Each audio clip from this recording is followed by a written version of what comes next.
मी Riteish रावकंडे, Renuka petrol pump Satara, Satara जिल्हा petrol dealer association. आज ग्राहकांमध्ये जे पॅनिक वातावरण झालेलं आहे त्याच्यामध्ये की पेट्रोल डिझेल संपत चाललेलं आहे किंवा संप आहे, तर अशा कुठल्याही गोष्टींना ग्राहकांनी बळी पडू नये। असं काही झालेलं नाही आहे। मूळचा पेट्रोल पंपवाल्यांचा कुठलाही संप नाही आहे। हा संप किंवा हा जो लॉकडाऊन आहे हा ट्रान्सपोर्ट असोसिएशनचा आहे। त्या लोकांनी त्यांच्या काही मागण्यांसाठी हा संप केलेला आहे, पण तो तीव्र आहे। त्याच्यामध्ये पोलीस प्रोटेक्शन आहे। इसेन्शियल कमोडिटीमध्ये पेट्रोल डिझेल पोहोचते।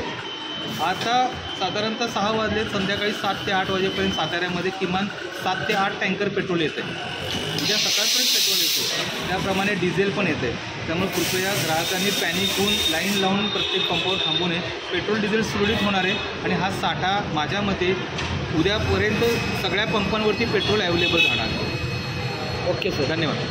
अविनाश भागवत, या ठिकाणी पेट्रोलच्या रांगेत उभे राहिली आहे। पेट्रोलचा तुटवडा झाल्यामुळं लोकांना असं वाटतं की आम्हाला पेट्रोल मिळेल की नाही। पेट्रोलचा तुटवडा झाला आहे अशी माहिती तुम्हाला कुठून मिळाली? अशी माहिती आम्हाला माझ्या मुलीनं मला फोन करून पुण्यावरून सांगितली, आता आई आज पेट्रोल भरून घे। आता मी त्या मालकांना विचारलं आहे, रेणुका पेट्रोल पंपच्या मालकांना। त्यांनी सांगितलं की 4 टँकर आता बॉम्बे रेस्टॉरंटजवळ आलेले आहेत। टाक्या या फुल आहेत, अजून 1-2 फक्त हा संप जो आहे तो ट्रान्सपोर्टचा संप आहे। पेट्रोल इंडियन ऑइलचा किंवा कंपनीचा कुठलाही संप नाही।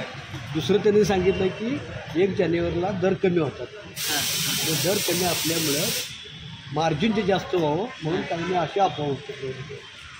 हां, पण हे लोकांचं आता बघा ना, नागरिकांना केवढा मोठा आहे त्रास सोसावा लागतो। ते लोकांना म्हणजे भीती वाटते की आम्हाला नाही पेट्रोल मिळालं तर आमचं जाणं येणं थांबलं, सगळं त्याच्यावरच अवलंबून आहे सध्या।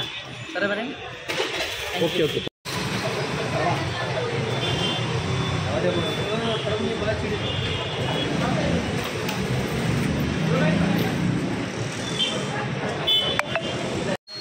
माझं नाव शंकर पवार आहे। मी दररोज 1000 ते 1200 जणांना सर्व्हिस देतो, पण आज ह्या बंदच्या ह्याच्यामुळे कमी 3,500 ते 4,000 गिऱ्हाईक वाढलेलं आहे आणि मालाची काही टंचाई नाही। पुढे घेऊन लावा.